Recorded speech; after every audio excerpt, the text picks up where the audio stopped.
Assalamualaikum warahmatullahi wabarakatuh. Innal hamdalillah nahmaduhu wa nasta'inuhu wa nastaghfiruh wa na'udzu billahi min shururi anfusina wa min sayyiati a'malina.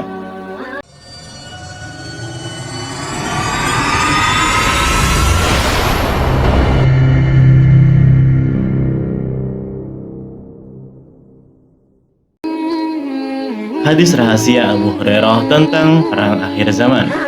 Sebuah naskah kuno dari abad kedua Hijriah mencatat beberapa hadis tentang rahasia akhir zaman yang berasal dari Abu Hurairah 598 sampai dengan 678 Masehi.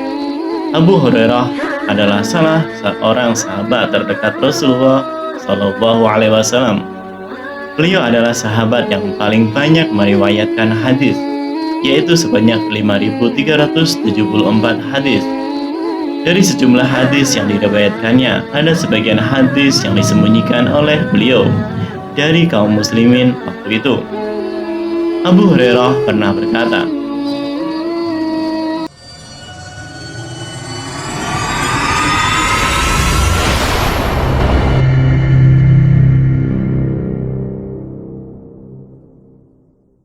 "Aku menghafal dari Nabi Muhammad SAW beberapa ilmu.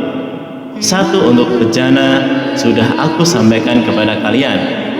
Untuk bejana kedua, andai aku sampaikan kepada kalian, maka kepalaku akan dipenggal." Hadis riwayat Bukhari. Hadis yang disembunyikan oleh Abu Hurairah bukan tentang akidah dan syariat, tetapi berkaitan dengan fitnah dan kejadian di akhir zaman. Dalam hadis itu Rasulullah Shallallahu Alaihi Wasallam menyebutkan nama peristiwa, nama pelaku, nama tempat, serta alasan terjadinya peristiwa tersebut. Hadis-hadis itu berkaitan dengan perang, pemberontakan, dan pembunuhan.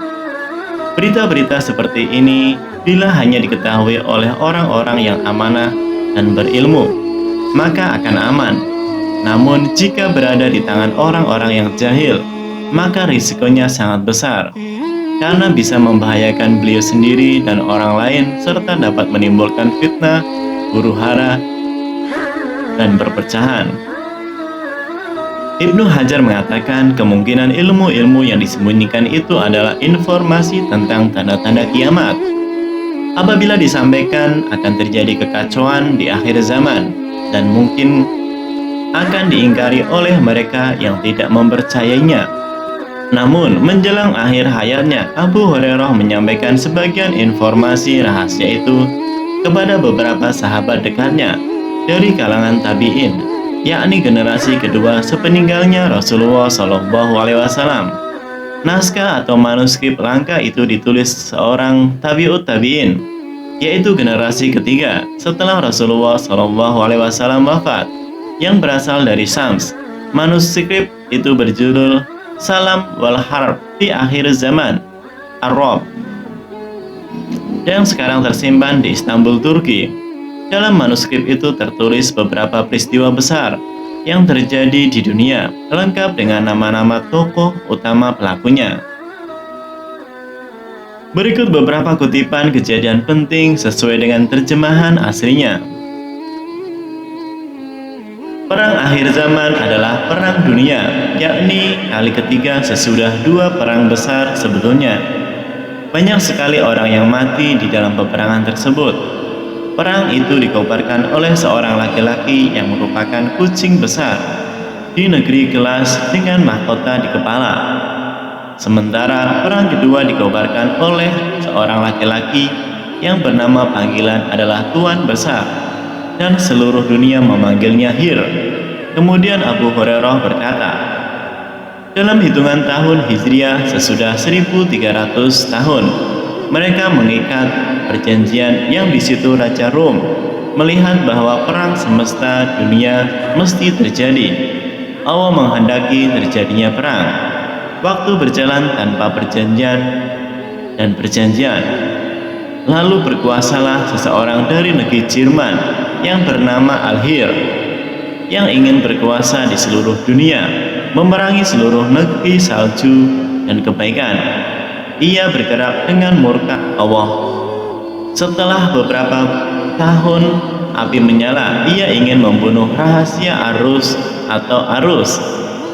Dalam perang itu keluar sarang ratu dunia, pelaku makar dan pelacur. Namanya Amerika.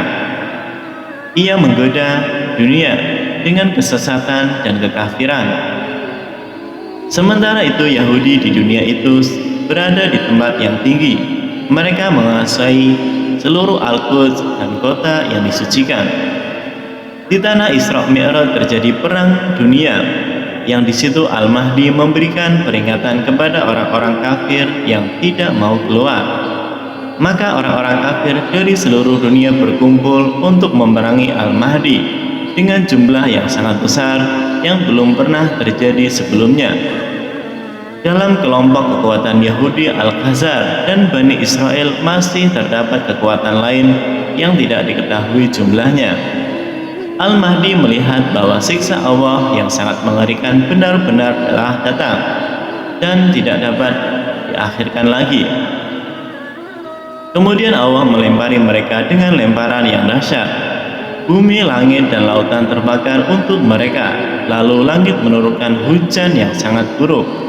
Seluruh penduduk bumi mengutuk orang kafir di seluruh dunia, dan Allah mengizinkan untuk melenyapkan orang-orang kafir di perang Dajjal. Perang itu terjadi di negeri Sam dan kejahatan. Riwayat Abu Hurairah itu mengandung sejumlah kata asing bagi orang Arab waktu itu, seperti Al-Hir atau Hitler, Jerman atau Jerman, Al-Rus atau Rusia, Amerika atau Amerika, dan Al-Khazar, sebuah suku yang disebut juga sebagai suku ke-13 Bani Israel, yang diduga sebagai lokasi tempat dilepaskannya Ya'jud dan Ma'jud. Seandainya riwayat itu benar berasal dari Abu Hurairah, maka wajar bila beliau tidak sembarangan menyampaikannya kepada setiap orang, karena dampaknya akan menimbulkan saling curiga dan saling tuduh, sehingga dapat menimbulkan kekacauan di kalangan kaum muslimin sendiri. Lain halnya jika diungkapkan pada abad ke-20 atau abad ke-21 saat ini, di mana kita dapat langsung menunjukkan siapa saja pihak-pihak yang dimaksud dalam manuskrip tersebut. Manuskrip kuno meriwayatkan tentang pencetus dan lokasi perang dunia ketiga yang diungkapkan secara metaforis sebagai seorang laki-laki yang merupakan kucing besar di negeri kaca dengan mahkota di kepala. Ada dua misteri yang harus dipecahkan. Pertama, tentang pencetus perang itu, yaitu orang laki-laki yang merupakan kucing besar. Kedua, lokasi perang di negeri kaca dengan mahkota di kepala. Siapakah laki-laki yang merupakan kucing besar itu? Adakah pemimpin dunia saat ini yang paling memiliki asosiasi dengan kucing besar atau harimau? Presiden Rusia Vladimir Putin adalah kandidat terkuatnya, karena ia memiliki hobi bertualang berburu dan dikenal sebagai penakluk harimau. Sedangkan lokasi perang yang digambarkan sebagai negeri kaca dengan mahkota di kepala adalah bumi Sams. Sams diketahui sebagai lokasi di mana kaca dibuat untuk pertama kalinya. Adapun mahkota di kepala karena sudah dinubuatkan bahwa Sam akan menjadi titik medan peperangan di akhir zaman. Bila benar demikian, maka naskah kuno ini menjawab misteri tentang mengapa perang Ukraina ini nantinya akan berubah menjadi perang besar, sehingga mencapai medan perang akhir zaman di negeri Sam yang dinubuatkan.